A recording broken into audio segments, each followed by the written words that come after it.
Mancano pochi giorni dall'inizio ufficiale del nuovo anno scolastico 2015-2016 ed il percorso didattico sembra avviarsi nella nostra provincia sotto una buona stella. L'ufficio scolastico provinciale di Agrigento, infatti, ha già provveduto con l'assegnazione di 128 cattedre spalmate tra 35 insegnanti nelle scuole dell'infanzia e primaria e 97 negli istituti secondari di primo grado. Un primo momento delle numerose attività propedeutiche previste dall'ufficio scolastico provinciale che garantirà un tranquillo e sereno inizio di anno scolastico. Data la complessità delle operazioni di assegnazione, di utilizzazione provvisoria e di definizione del quadro generale delle disponibilità per le missioni e il ruolo, non si è quasi mai riusciti ad assegnare delle sedi il 1° settembre ai nuovi immessi in ruolo. Invece quest'anno siamo riusciti a raggiungere l'obiettivo di terminare le operazioni di assegnazione e di utilizzazione provvisoria già il 31 agosto.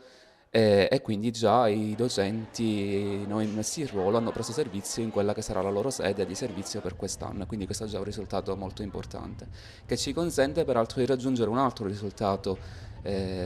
importante, che è quello di avere in classe già all'inizio delle lezioni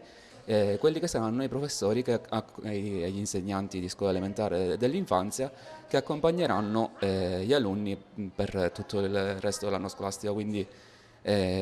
salvo qualche eventuale errore non ci saranno sovrapposizioni di docenti come magari è potuto avvenire negli anni passati, perché noi riusciremo a completare le nomine anche per il personale precario, quindi anche per i supplenti, entro l'8 settembre. Facendo questo raggiungiamo un altro risultato importante, che è quello di permettere ai docenti che avranno assegnata una sede nella fase B delle operazioni di immissione in ruolo, nelle operazioni della fase straordinaria di assunzioni prevista dal piano della buona scuola.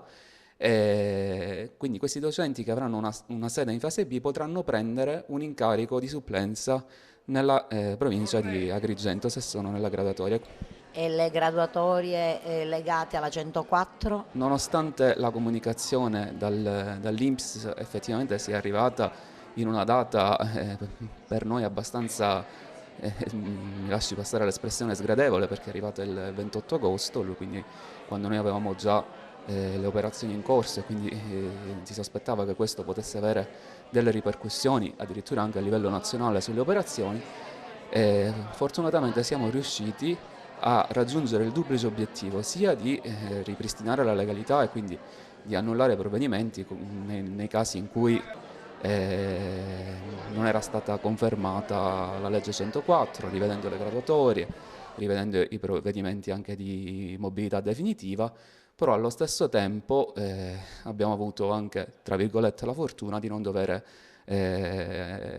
rivedere le operazioni in modo tale da creare danni a livello alle operazioni nazionali.